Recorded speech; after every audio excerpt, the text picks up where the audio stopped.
Hi, everyone. I'm just going to go through the examples for the week one homework. And I just did these examples in Excel. Of course, you'll be doing this in Wiley Plus, so you'll just be filling in blanks. But these are the examples. Of course, numbers are different than in your actual problems, but the questions are either the same or very similar. So an example for question one, I have the following as the basic accounting equation, determine the missing amounts. And of course, the accounting equation is assets equal liabilities plus owner's equity. So in A, we're given the assets 30,000, we're given the liabilities at 20,000, and asked to determine what the correct owner's equity amount would be. That's the item that's blank. So the way I did that, and the correct answer would, in this case, is 10,000. The way I did that, I took the 30,000 in assets, subtracted the 20,000 in liabilities, and that gave me the equity of 10,000. Second question, we're given liabilities of 50,000, owner's equity of 30,000, asked to determine our total assets. And of course, the correct answer is 80,000. And the explanation is I just took my 50,000 liabilities, added my 30,000 in equity, and that was a total of 80,000, which would be our assets. Last one, we're given assets of 40,000, equity of 10,000, asked to determine our liabilities. And the correct answer is 30,000. And the way we got there, we took our assets of 40,000, subtracted our equity of 10,000, and that gave us liabilities of 30,000. So again, in each one of these cases, all I did was rearrange the accounting equation to determine the correct solution. Number two, or the second question, given the accounting equation, answer each of the following questions. And of course, I've noted the accounting equation, assets equal liabilities plus owner's equity. So in the first, in A, we're given liabilities of Bob are 100,000, equity is 120. How much are assets? All we have to do is add our liabilities and equity together. So 100 plus 120,000 equals 220,000. I meant to say 100,000 plus 120,000 equals 220,000. Next situation B, we're given total assets of 150,000 and equity of 80,000, and we need to determine the total liabilities. So I just took the accounting equation and rearranged it. Total assets minus owner's equity equal total liabilities. So 150,000 minus 80,000 equals 70,000. And the last one, we have total assets of Bob are 100,000. Liabilities are equal to half of total assets. And then we have to determine the amount of Bob Company's owner's equity. So to do this, again, I took the accounting equation, and what I did was rearrange it. I took my total assets of 100,000 minus half of my total assets. My liabilities are equal to 1/2 of my total assets. So my total assets are 100,000. 100,000 times 1/2 is 50,000. So 100,000 minus 50,000 is 50,000. Question 3. In alphabetical order below are balance sheet items for Bob as of December 31st, 2022. Bob Jones is the owner of Bob Company, and we're given 4 accounts with their totals. Prepare a balance sheet, list assets in order of liquidity. So again, we're listing them in order of how easily they are convertible into cash. So this is my heading, Bob Company balance sheet, and I have the date. And then what I have are my assets first. I have cash, that's my most liquid asset, 40,000, followed by accounts receivable, 10,000, which is my second most liquid assets. And if I add that together, that gives me total assets of 50,000. I only have one liability, accounts payable 30,000, and one equity item, of course, my owner's capital of 20,000. And if I add 50,000 and 30,000 and 20,000, I get 50,000. And as you can see, my total assets equal my total liability and owner's equity. So again, remember, assets must always equal liabilities and owner's equity. Question 4. Bob Jones is the sole owner of Bob Company, a public camping ground near the Kate Lake National Recreation Area. Bob has compiled the following financial information as of December 31st. We're given, this is the information that you'll be given in the problem.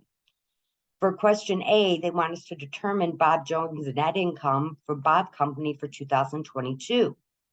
To determine the net income, it's going to be the revenues for the camping fees, $60,000, plus the revenues for the general store, which is $10,000, minus the expenses for 2022. And here we're given the expenses, $30,000. So 60,000 plus 10,000 minus 30,000 is 40,000. So that's the net income amount. So your question, of course, we have different numbers, but that's how you would determine your net income amount. Then we must have been asked to create a balance sheet. So here's Bob Company's balance sheet.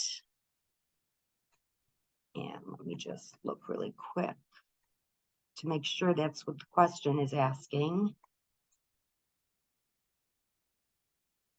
Checking really quick for that question. For some reason, I don't know why I created a balance sheet. I'm assuming it asked the question and I probably just didn't copy it over. So if I go to, sorry everyone, I'm looking real quick. You'll see I make lots of mistakes as we go along. 4.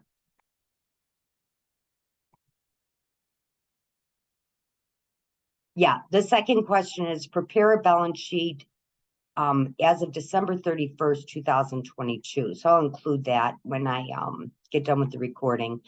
But what we're doing then is we're creating a balance sheet.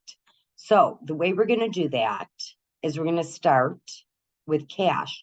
And this question should ask us in order of, we want to list assets in order of liquidity. That's what the question's going to ask, excuse me. So how closely we can turn it into cash. Remember, how liquid is it? So the most liquid of our assets is cash, 30,000. So that would be our first asset. And if you look, it shows cash on hand up here, 30,000. Next most liquid item is accounts receivable. Again, it's listed as 20,000. So we're going to add that here for 20,000. Next asset is going to be equipment. And it gives us 2 items, original cost, 10,000, fair value, 30,000. We will list this as original cost. And you have to remember that because I know there is another question coming that asks something about that I don't have an example for. So what you have to remember is when you're recording your assets, you are going to record it at the original cost. So if we add these items together, 30,000 plus 20,000 plus 10,000, our total assets are 60,000. Now we need to look at our liabilities and equity. So our most liquid liability is accounts payable, and that's 16,000. So that's our first number. Then we have notes payable of 19,000. So we'll add that next. And if we add that together, 19,000 plus 16,000 is 35,000. That's our total amount of liabilities. Next, we have owner's equity. We have owner's capital, and the owner's capital shows as $25,000. And the way we figure that out, because we're not given it. If you look here, we don't have capital, right? It's not given to us. We're going to have to figure it out. So again, we just use the accounting equation. Assets minus liabilities equals owner's capital, right? Or owner's equity, and we only have owner's capital. Total assets are 60,000 minus total liabilities of 35,000 equals 25,000. So then if we add liabilities and equity or capital together, we get 60,000. So that's our total liabilities and owner's equity. Question 5 is the one I didn't create an example for it because if I did, I'd give you the answer. Again, you'll just have to think it through. But it's just remember, we record everything for our assets there. We record it as original cost. So remember that. Okay, transactions for Bob for the month of June are presented as follows, and we're given 4 transactions. and we want to journalize the transactions. And it said list all debit entries before credit entries. Credit account titles are automatically indented when amount is entered. That's what's going to happen when you do your homework. Do not indent manually. So you don't want to indent this manually. The system's going to do it for you. Record journal entries in the order presented in the problem. If no entry is required, select no entry for the account titles and enter 0 for the amounts. So first item is cash. It's Bob Company invests $5,000 cash into a welding business of which it's a sole proprietor. And I remember I did something very similar to this in the mini lecture I provided. So we're going to debit cash, we're crediting owner's capital for that $5,000. And again, that date is June 1st. On the 2nd, we purchased equipment on account for $3,000. We're going to debit equipment, credit accounts payable for $3,000. Remember, if we're increasing an asset account, we do it with a debit. When we're increasing owner's capital or a liability account, which is what accounts payable is, we increase it with a credit. Next item, $1,000. This is June 3rd. $1,000 cash is paid to the landlord for June rent. So on June 3rd, we're going to debit rent expense because remember, our expense accounts increase with a debit. We're going to credit cash, for the $1,000 because we're decreasing our cash account. If we're decreasing an asset account, we decrease it with a credit. Remember, we increase asset accounts with a debit, we decrease asset accounts with a credit. And the last thing, we send a bill to R. Smith for $400 to completing welding work on account. And again, accounts receivable is an asset account. It increases with a debit. So we're going to debit accounts receivable for $400. Service revenue is a revenue account. We increase the revenue account with a credit. So we're going to credit service revenue for $400. The next question is example for question 7. The following selected transactions for Concord Bryce Company are presented in journal form. We've got our date, account titles. They say reference number in the question. I don't believe they ever used one. And then we need to know if it's debited or credited. So our first date is May 5th. And we're shown accounts receivable and service revenue. 5,000 debit, 5,000 credit. We're shown cash and accounts receivable, 4,000 debit, 4,000 credit. And then we have cash and service revenue, 3,000 debit for cash, 3,000 for service revenue. So the various, if you look here, this is the explanation for each item. First item, billed for services performed. Second item, received cash and payment of account. And the third item, received cash for services performed. We're then, let me just look at this question also to see what question 7 had asked for. Okay, so we were given all of these. They want us to do, and I'll add this when I post this. They want us to post the transactions to T accounts and determine each account's ending balance, post entries in the order presented in the problem. So what we're doing then to solve the problem is posting this into T accounts. So the first item we have is accounts receivable, $5,000. That's on May 5th. So if I go to accounts receivable, I have May 5th, and I have a 5,000 debit. I then credit service revenue for 5,000. So if I go to my service revenue account, I'm going to credit the T account for 5,000 on May 5th. On the 12th, I'm debiting cash for 4,000. So here's my debit of cash on the 12th for 4,000. And I'm crediting accounts receivable. So here's my credit for accounts receivable for the 4,000. And that's because I received payment on my receivable. When you get payment on an account receivable, remember, when you first acquire an account receivable, you're debiting it, right? You're increasing an asset account with the debit. When you get paid for it, you've got to decrease that account receivable because it's no longer owed to you. So that's why I'm decreasing it with a credit. We decrease asset accounts with the credit. Next one, I'm getting cash for services performed. So I'm debiting cash 3,000. There's the T account entry, the debit on May 12th for 3,000. And I'm crediting service revenue for 3,000. And there's my credit to service revenue for 3,000 on May 12th.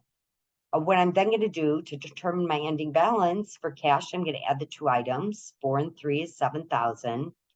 Accounts receivable, I'm going to take my 5,000 debit balance, subtract my 4,000 credit balance, and that gives me an ending balance of 1,000. My service revenue, I have a 5,000 and a 3,000 credit item. If I total that, it's going to be 8,000. Question 8. From the following ledger balances, prepare a trial balance for Bob at June 30th, 2022. All account balances are normal. And these are where I'm given my account totals. I have accounts payable, cash, owner's capital, owner's drawings, equipment, service revenue, accounts receivable, salary and wages, and rent expense. I don't remember how in the question it asked you to present this. I just did it in order of liquidity. So that's the way I did it. So again, my first, if I did it in order of liquidity, which you do not have to necessarily do, it depends on how the question is asked. But if I do it in order of liquidity as I did, I'm going to debit cash for 7,000. It's right here. And the next thing I have is accounts receivable. My accounts receivable is right here, 5,000 accounts receivable. So I'm debiting that. Next, I have equipment. So if I look, my equipment is right here, 15,000. That's my equipment. Salary and wage expense. That's my next item. That's right here, salary and wage expense, 3,000. Then I have my rent expense. Rent expense is right here, 4,000. Then I have owner's drawings. My owner's drawings is right here, 3,000. So those are my debit items. I'm then going to list my credit items. And the way they do it in the problem, they have the $ sign in the first item to be credited up here. When I do it differently. I would put my $ sign in the first item when I actually put in an amount, but that's just the way I do it versus how it's done in the problem. Okay, so accounts payable is listed right here, 10,000. Then I have my service revenue. Service revenue is right here, 12,000. Then I have owner's capital. Owner's capital is, where is owner's capital? 15,000. I know it's here. Here it is. Owner's capital is right here, 15,000. So then if you add these items together, the 7 plus 5 plus 15 plus 3 plus 4 plus 3, you'll get 37.